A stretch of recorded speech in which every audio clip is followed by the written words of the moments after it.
اس کے بعد اگلے رکوع میں اللہ تبارک و تعالیٰ نے ارشاد فرمایا روزے کے متعلق، یا ایھا الذین آمنوا کتب علیکم الصیام کما کتب علی الذین من قبلکم لعلکم تتقون، کہ تم پر روزے کو فرض کر دیا گیا ہے جیسے کہ تم سے پہلے بھی امتوں پر روزہ فرض کیا گیا تھا، اور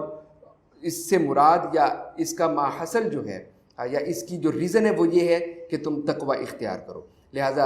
مفسرین کرام نے اس کے ضمن میں روزے کے تمام مسائل جو ہے وہ ان ڈیٹیل بیان فرمائے ہیں۔ اللہ تبارک و تعالیٰ نے جن جن چیزوں سے منع فرمایا ہے، کھانا پینا، عمل زوجیت، اور اس کے بعد نبی اکرم صلی اللہ علیہ وسلم کی حدیث پاک ہے کہ اگر تم روزے کے دوران غیبت کرتے ہو، چغلی کرتے ہو، تو یہ فقط تمہارا بھوکا رہنا ہے، اور ایسے روزے کی اللہ تبارک و تعالیٰ کو ضرورت نہیں۔ یعنی منشا یہ ہے کہ تم تقوی اختیار کرو۔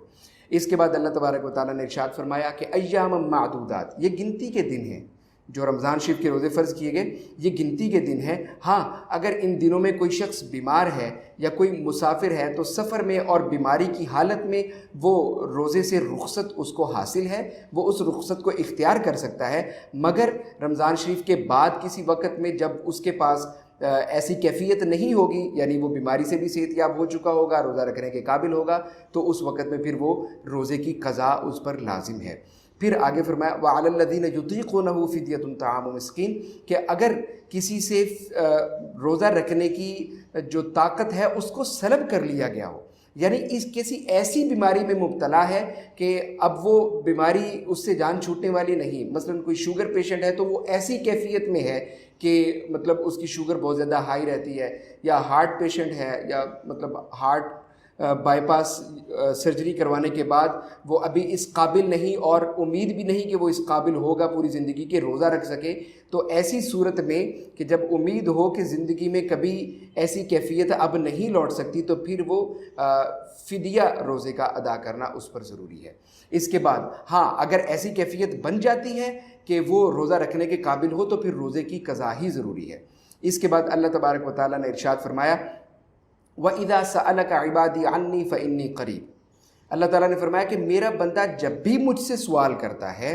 تو مجھے اپنے قریب پاتا ہے، جب وہ مجھ سے سوال کرتا ہے۔ اس میں کسی وقت کی کوئی قید نہیں کہ اس وقت میں اگر وہ دعا کرے گا تو مجھے قریب پائے گا، مجھ سے مانگے گا تو مجھے قریب پائے گا، نہیں، بلکہ مطلقاً حکم ہے کہ میرا بندہ جب بھی مجھے پکارے گا، جب بھی مجھے سوال کرے گا تو میں اپنے بندے کے ہر وقت قریب ہوں۔ لیکن بات یہ ہے کہ وہ عجز و انکساری کو اختیار کرتے ہوئے میری بارگاہ میں آئے تو صحیح، مجھ سے سوال کرے تو صحیح، مجھ سے طلب کرے تو صحیح، پھر دیکھے کہ میں اس کی طلب کو اپنی رحمت اور فضل کے ساتھ کیسے پورا کرتا ہوں۔ اس کے بعد اللہ تبارک و تعالیٰ نے اسی رکوع میں ارشاد فرمایا کہ ایک دوسرے کے مال کو تم حرام طریقے سے مت کھاؤ، نہ اپنے حکام یعنی جو مطلب آفیسرز ہیں یا جو آفیشلز ہیں ان کو تم رشوت دے کر اپنے کام نکلوانے کی کوشش کرو، تو اگر تم ایسا کرتے ہو تو یہ قطعی طور پہ غلط کام ہے اور اللہ تبارک و تعالیٰ نے اس سے منع فرمایا ہے۔ اس سے اگلے رکوع میں اللہ تبارک و تعالیٰ نے قتال کا حکم دیا، اور اس حکم میں اللہ تعالیٰ نے حرمت والے مہینوں کا ذکر فرمایا، اور مسجد حرام میں قتال کرنے نہ کرنے کی جو کیفیات ہیں ان کو اللہ تبارک و تعالیٰ نے ذکر فرمایا۔ حرمت کی جگہ اور حرمت کے وقت میں قتال کی کیا کیفیت ہوگی، جہاد کی کیا کیفیت ہوگی، ان تمام اصولوں کو اللہ تعالیٰ نے اس رکوع میں ارشاد فرمایا۔ اور اس رکوع میں پھر ایک اور چیز بھی ارشاد فرمائی کہ اگر تم حج اور عمرہ کی نیت سے گھر سے نکلتے ہو، پھر ایسی کیفیت بن جاتی ہے جیسے کہ کرونا وائرس کے ڈیز میں یہ کیفیت بن گئی کہ حج اور عمرہ کے لیے گھر سے نکلے مگر جدہ میں پہنچ کر آگے مکہ کی طرف نہیں جا سکے، اور احرام کی حالت میں تھے مگر عمرہ کے لیے نہیں جا سکے، تو ایسی کیفیت میں کیا کرنا ہے، اس کے تمام اصول اللہ تبارک و تعالیٰ نے حج اور عمرہ کے لیے یہاں ارشاد فرمائے۔ اس کے بعد حج کا ذکر فرمایا الحج اشہر معلومات فمن فرض فیہن الحج فلا رفث ولا فسوق ولا جدال فی الحج وما تفعلوا من خیر یعلمہ اللہ وتزودوا فإن خیر الزاد التقوی واتقون یا اولی الالباب۔ اللہ تبارک و تعالیٰ نے حج کا مقصد ارشاد فرمایا، یعنی حج کرو تو حج کے دوران تم کسی گناہ کا ارتکاب نہ کرو اور اچھے طریقے سے مناسک حج کو ادا کرو، اور اللہ تبارک و تعالیٰ تمہارے تقوی کو بڑھائے گا، اور اللہ تبارک و تعالیٰ سے تم تقوی کی دعا کرتے رہو اور متقی بن کر رہو۔ اس کے بعد آگے اللہ تعالیٰ نے ارشاد فرمایا، خاص طور پر یہود و نصارہ یہ سمجھتے تھے کہ جب کوئی شخص حج کرنے کے لیے آتا ہے تو وہ صرف حج ہی کرے، اور اگر اس حج کے دوران اگر اس کو ٹریڈنگ کا مطلب کوئی اپرچونٹی ملتی ہے تو وہ اس کو اگر اویل کرتا ہے تو یہ غلط ہے۔ تو اللہ تبارک و تعالیٰ نے یہ ارشاد فرمایا کہ نہیں، ایسا نہیں ہے، بلکہ حج کے دوران اگر تمہیں ٹریڈنگ کی کوئی فیسلٹی ملتی ہے یا کوئی اپرچونٹی ملتی ہے تو اس کو اویل کرو۔ تو اس کے بعد اللہ تعالیٰ نے ارشاد فرمایا یا ایھا الذین آمنوا ادخلوا فی السلم کافہ، اے ایمان والو پورے کے پورے دین میں داخل ہو جاؤ۔ تو ہمیں کوشش کرنی چاہیے کہ ہم اپنی جہاں تک بساط ہے اللہ تبارک و تعالیٰ کی دی ہوئی توفیق کے مطابق دین میں پورے کے پورے داخل ہوں۔ اللہ تعالیٰ ہمیں اس پر عمل کی توفیق عطا فرمائے۔ اس سے آگے اللہ تعالیٰ نے ارشاد فرمایا کہ کفار یعنی جو اللہ تبارک و تعالیٰ کا حکم نہیں مانتے اور ایمان نہیں لاتے، تو ان کے جو اعمال بد ہیں ان کو ہم نے ان کے لیے مزین کر دیا، یعنی ان کو وہ اچھا عمل سمجھنے لگے۔ اور یہ ایک بہت بڑی آزمائش ہے، ایک عذاب ہی کی ایک کیفیت ہے کہ ایک عمل اچھا ہے نہیں، مگر اللہ تبارک و تعالیٰ پر انکار کرنے کی بدولت اب اللہ تعالیٰ ان اعمال کو مزین کر دیتا ہے ان کے سامنے۔ تو یہ ابتلا کی ایک کیفیت ہے، اللہ تعالیٰ ہمیں اس سے بچائے۔ اس کے بعد اللہ تبارک و تعالیٰ نے ارشاد فرمایا کہ تم پر جہاد کو فرض کر دیا گیا ہے، اور تم پر جہاد کو فرض کر دیا گیا ہے، کتب علیکم القتال وہو کرہ لکم، جبکہ اس میں بظاہر تمہیں کراہت نظر آتی ہے۔ تو اس کے بعد اللہ تعالیٰ نے ایک اصول ارشاد فرمایا جو اس آیت مبارکہ کی تخصیص کے مطابق تو جہاد کے لیے ہے، مگر آیت مبارکہ کے عموم کے مطابق زندگی کے ہر معاملے میں ہے۔ اللہ تبارک و تعالیٰ نے ارشاد فرمایا کہ بعض چیزیں ایسی ہیں جن میں بظاہر تم اپنے لیے جن کو ناپسند کرتے ہو، لیکن اللہ تعالیٰ نے ان میں تمہارے لیے خیر رکھی ہے، اور بعض چیزیں ایسی ہیں کہ جن کو بظاہر تم پسند کرتے ہو لیکن وہ تمہارے لیے اچھی نہیں ہے۔ تو یہ اللہ تبارک و تعالیٰ بہتر جانتے ہیں کہ تمہارے لیے کیا چیز اچھی ہے اور کیا نہیں۔ اور ہم زندگی میں ڈیلی لائف میں بھی ہم بہت سارے ایسے میٹرز کو دیکھتے ہیں کہ جن میں ہم جان رہے ہوتے ہیں کہ یہ چیز ہمارے لیے اچھی ہے اور اس کی تگ و دو میں ہوتے ہیں، لیکن اللہ تبارک و تعالیٰ نے ہمارے لیے اچھائی کسی اور چیز میں لکھی ہے۔ تو اگر ہمیں کسی وقت میں اپنی پسند کو چھوڑنا پڑے تو ہم اللہ تبارک و تعالیٰ کی رضا سامنے رکھتے ہوئے اپنا سر تسلیم خم کریں اور اپنی رضا کو اللہ کی رضا میں رکھیں اور اس کی رضا میں راضی ہو جائیں۔ اس کے بعد اللہ تبارک و تعالیٰ نے اگلے رکوع میں مشرکات کے ساتھ نکاح کرنے سے منع فرمایا اور مشرک لوگوں کے ساتھ مؤمن خواتین کا نکاح کرنے سے منع فرمایا۔ اس سے اگلے رکوع میں اللہ تبارک و تعالیٰ نے حیض کے مسائل کو بیان فرمایا اور طلاق کے مسائل کو بیان فرمایا، طلاق کے بعد عدت کے مسائل کو بیان فرمایا کہ عدت جو ہے وہ 3 حیض تک ہے۔ اس کے بعد اس سے اگلے رکوع میں اللہ تبارک و تعالیٰ نے طلاق کو ان ڈیٹیل بیان فرمایا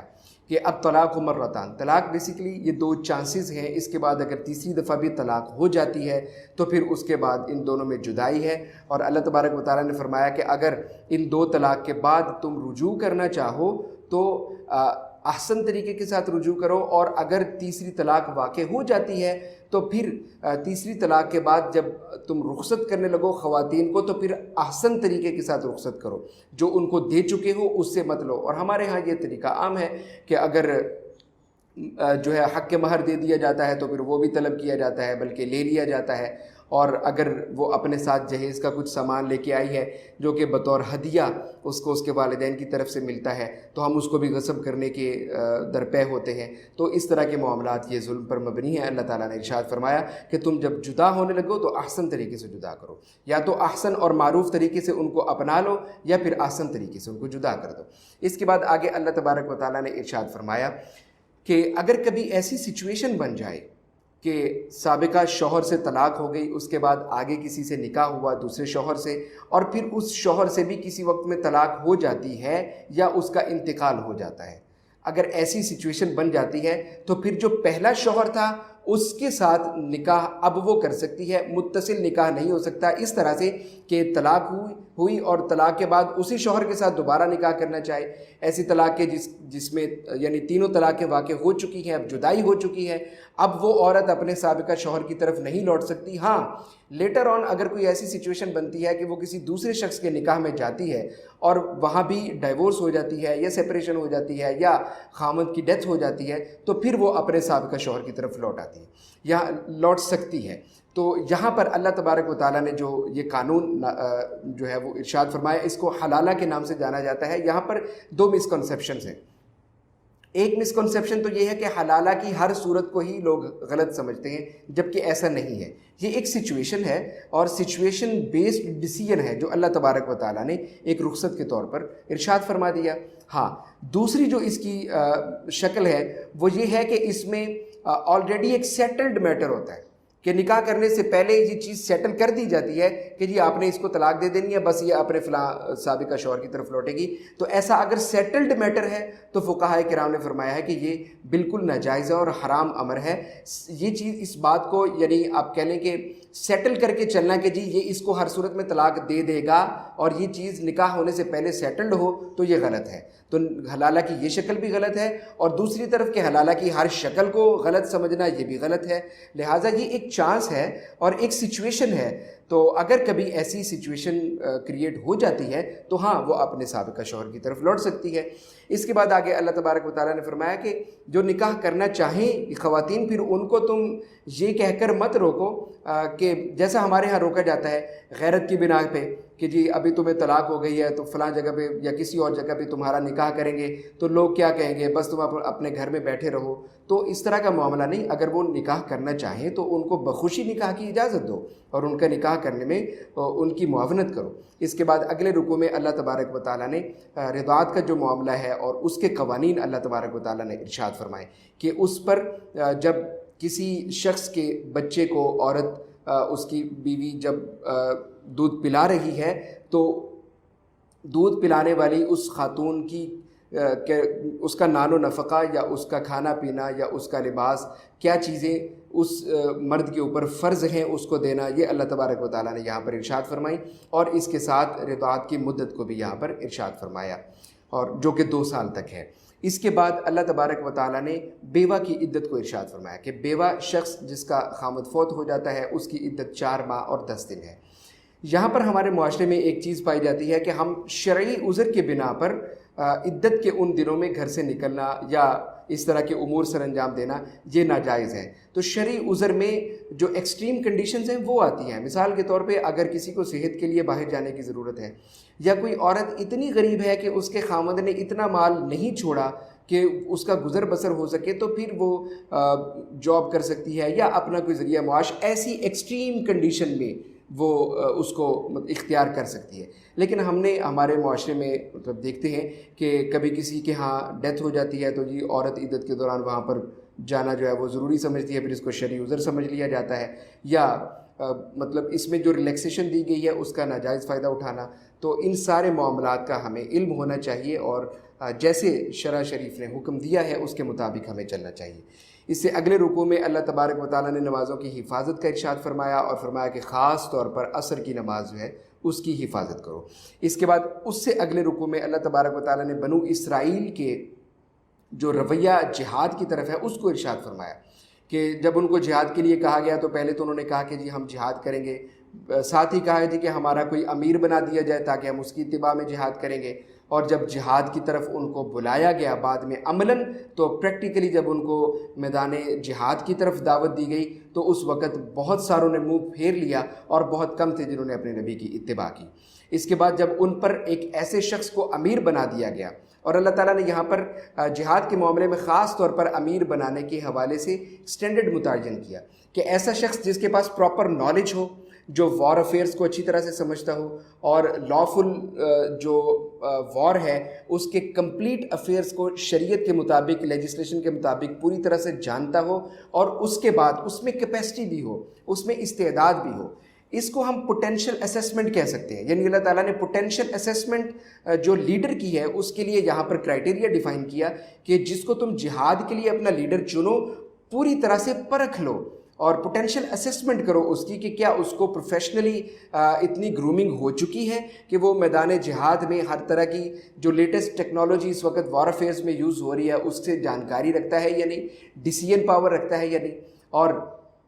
پھر ساتھ میں اس میں خود بھی اتنی شجاعت ہے یا نہیں. تو اللہ تبارک و تعالیٰ نے ان 2 چیزوں کے ساتھ علم اور شجاعت ان کے ساتھ لیڈر کا جو چناؤ ہے اس کو مشروط اللہ تبارک و تعالیٰ نے یہاں پر ارشاد فرمایا. گویا بنو اسرائیل میں پھر ایسے شخص کو لیڈر چنا گیا کہ جس کو اللہ تعالیٰ نے یہ دو چیزیں عطا فرمائی تھیں، لیکن وہ نسل در نسل جو حکمران لوگ تھے ان کی نسل میں سے نہیں تھا، تو پھر انہوں نے اعتراض کرنا شروع کر دیا کہ ایک ایسے شخص کو ہمارا امیر بنا دیا گیا ہے جو مطلب نسل در نسل جن میں بادشاہت چل رہی ہے ان میں سے نہیں ہے۔ تو اللہ تبارک و تعالیٰ نے ان کے اس رویے کو یہاں پر ارشاد فرمایا۔ پھر اس کے بعد سیدنا داؤد علیہ السلام کا ذکر فرمایا کہ کیسے انہوں نے قتال کیا، اور قتال کر کے وَقَتَلَ دَاوُودُ جَالُوتَ وَآتَاهُ اللَّهُ الْمُلْكَ وَالْحِكْمَةَ وَعَلَّمَهُ مِمَّا يَشَاءُ، کہ حضرت داؤد علیہ السلام نے جالوت کو کیسے قتل کیا، اور پھر ساتھ ہی اللہ تعالیٰ نے ارشاد فرمایا کہ یہ بہت کم لوگ تھے جو اللہ تبارک و تعالیٰ کے حکم سے زیادہ لوگوں پر، یعنی